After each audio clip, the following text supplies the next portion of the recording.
कल की अवतार ये भगवान का अवतार है जो कि सबसे आखिर में आता है, कलयुग के आखिर में आता है एकदम। उसका फिर से धर्म की स्थापना करेंगे। He would rule the planet for 1000 years. Humanity is just so discouraged with its own efforts that they need an external savior. And Kalki is supposed to return towards the end of the Kalyug.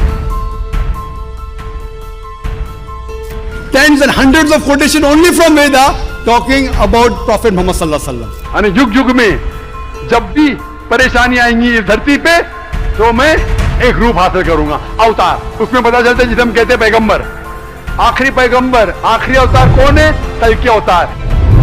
आने वाला आ चुका है।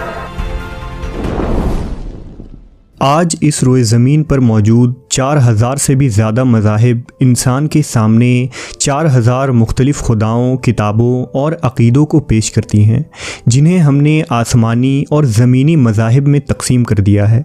लेकिन दर हकीकत तमाम मज़ाहिब आसमानी होते हैं, जिन्हें तब्दील करने और जिनमें रद्द बदल करने में उन मज़ाहिब के उलमा का एक अहम किरदार होता है। इन तमाम मज़ाहिब में तौहीद, रिसालत और आखरत के तमाम तर तालीमात मौजूद होने के बावजूद उन्हें उनके पैरोकारों से छुपा दी जाती है, जिसकी एक मिसाल उलमाए यहूद हैं, जिन्होंने तौरेत में रद्द बदल की और उसकी असल पैगामात को छुपा दिया। अल्लाह ने अपने मुक़द्दस कलाम में 4 आसमानी किताबों का ज़िक्र किया है, यानी तौरेत, ज़बूर, इंजील और कुरान मजीद।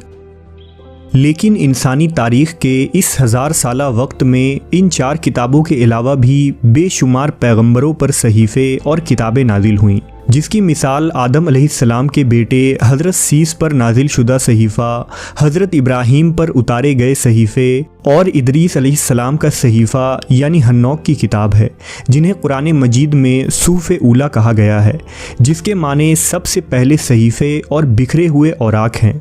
इस लफ्ज़ को संस्कृत में आद ग्रंथ कहा जाता है।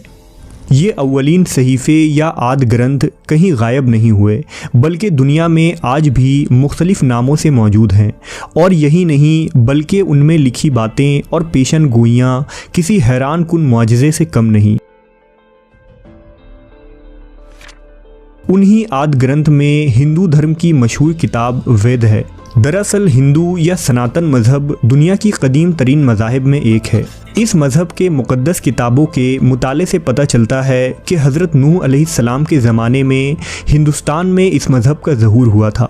सरज़मीन हिंदुस्तान को साम बिन नूह की नस्ल से भरत नामी शख्स ने आबाद किया था, जिस मुनासिबत से हिंदुस्तान को भारत भी कहा जाता है। वेद और पुराणों में आदम अलैहिस्सलाम, उनकी औलादों, इंसानी तारीख़ की इब्तदा और हज़रत नूह का ज़िक्र मिलता है, जिन्हें मनूह कहा गया है। और आप अलैहिस्सलाम के ज़माने में आने वाले अजीम तूफ़ान की कहानी भी वेद में तफसील से मौजूद है, जिसे महाजल प्रलय का नाम दिया गया है। इसमें कोई शक नहीं कि अल्लाह ने दुनिया के हर इलाके और मुल्कों में कम से कम एक पैगंबर को ज़रूर माबूस किया है। लिहाजा हिंदुस्तान की सरज़मीन पर भी एक नबी ज़रूर माबूस हुए होंगे, जिनका नाम या तो तारीख़ के औराक में कहीं गुम हो गया या दूसरे कौमों की तरह हिंदुओं ने उन्हें अपना देवता बनाकर उनकी पूजा शुरू कर दी। लेकिन तमाम बड़े अक़वाम की तरफ माबूस होने वाले पैगंबरों को अल्लाह ने वही के ज़रिया ये ख़बर दी थी कि आखिरी ज़माने में पूरे दुनिया के सरदार और इंसानियत के रहनुमा हज़रत मोहम्मद सल्लल्लाहु अलैहि वसल्लम का ज़हूर होगा, जो दुनिया में फैले कुफ्र और जुल्म की घने अंधेरों को दूर कर देंगे। चुनांचा तौरेत, ज़बूर और इंजील में हज़रत मोहम्मद सल्लल्लाहु अलैहि वसल्लम के आने की बशारत खुले अल्फाज में दी गई है। लिहाजा दुनिया के इस कदीम मज़हब यानी सनातन धर्म की मुक़द्दस सहीफ़े वेद में भी सरकार दो आलम मोहम्मद सल्लल्लाहु अलैहि वसल्लम के आने की खुशखबरी मौजूद है। और ये पेशन गोई हज़ारों साल गुज़रने और इन किताबों में ज़बरदस्त रद्द-ओ-बदल होने के बावजूद वैसी की वैसी मौजूद है। दरअसल हिंदू मत की किताबों में उनकी असल तालीमात यानी एक खालिक व मालिक, आखरत, जन्नत व दोज़ख का तसव्वुर आज भी मौजूद है। और इंसाफ पसंद हिंदू उलमा और मुहक्किकीन इन पेशन गोइयों की मौजूदगी का एतराफ़ भी करते हैं। अगर हिंदू मत की किताबों में मौजूद उसूल और बुनियादी अकीदों की बात करें तो पुराणों में ईश्वर के अवतार का तस्वुर मिलता है। लफ्ज़ अवतार का मतलब है ज़मीन पर आना, यानी वो हस्ती जिसे खुदा ज़मीन पर पैगाम पहुंचाने के लिए भेजे। यजुर्वेद के मुताबिक अवतार को इस धरती पर तब भेजा जाता है जब लोग बेदीन हो जाते हैं, खुदा के बंदों को तकलीफ़ देने लगें, गुनाहों और जुल्म में इजाफा हो जाए और लूट मार, जिनाकारी और साधुओं को तकलीफ़ पहुंचाया जाए। शास्त्रों के मुताबिक अवतार की कई किस्में हैं, मसलन विमा अवतार, आवेश अवतार, अंश अवतार वगैरह।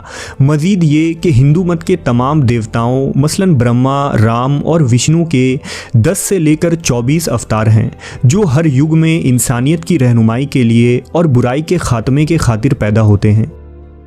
अब सवाल ये उठता है कि युग क्या है?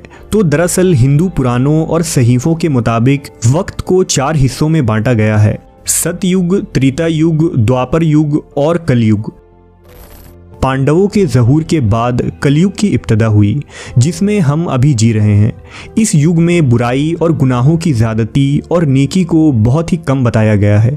हिंदी इल्म फल्कियात के मुताबिक कलयुग 3102 कबल मसीह की निस्फ सबको शुरू हुआ था और ये वो वक्त था जब श्री कृष्ण ने दुनिया को खैराबाद कहा।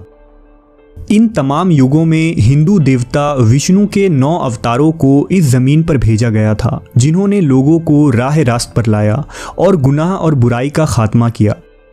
लेकिन विष्णु के 10वें अवतार यानी कल्कि अवतार को आखिरी युग यानी कलयुग में भेजा जाएगा, जिसकी पेशन गोई, आने का ज़माना और उसके हालात और पहचान सब कुछ हिंदुओं के एक मुकद्दस किताब कल्कि पुराण में मौजूद है।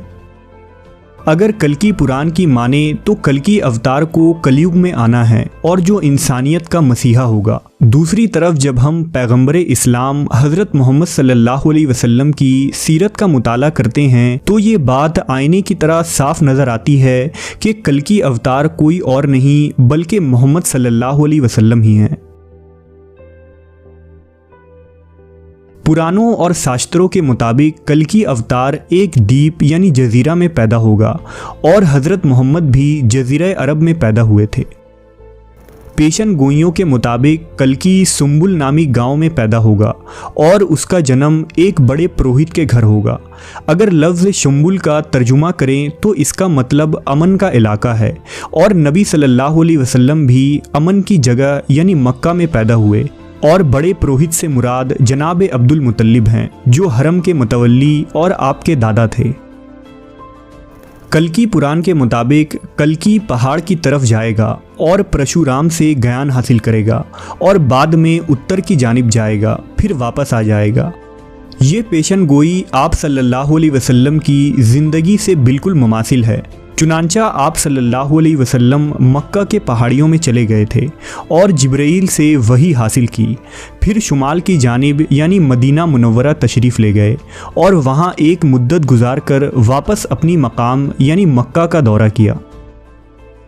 कल्कि अवतार की खुसूसियात के बारे में मज़ीद लिखा है कि वो तमाम अच्छी सिफ़ात की वाहिद उम्मीद और खुदा की अदा करदा 8 खुसूसियात की हामिल शख्सियत है।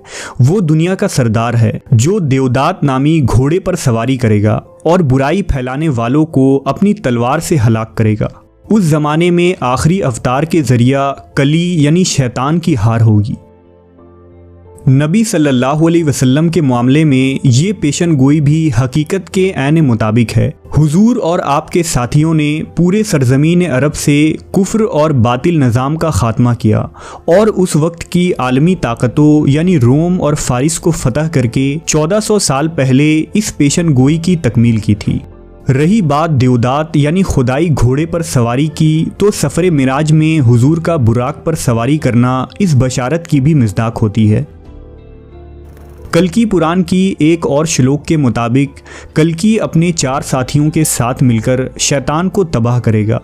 नबी सल्लल्लाहु अलैहि वसल्लम के वो 4 साथी खुलफाए राशिदीन हैं जिन्होंने शाना बशाना हुजूर के साथ जुल्म और बातिल कुव्वतों के ख़िलाफ़ जंगें लड़ी और तागूती निज़ाम को तबाह करके हक़ का परचम लहराया, जिन्हें दुनिया आज अबू बकर, उमर, उस्मान और हज़रत अली रज़ियल्लाहु ताला अन्हो के नाम से जानती है।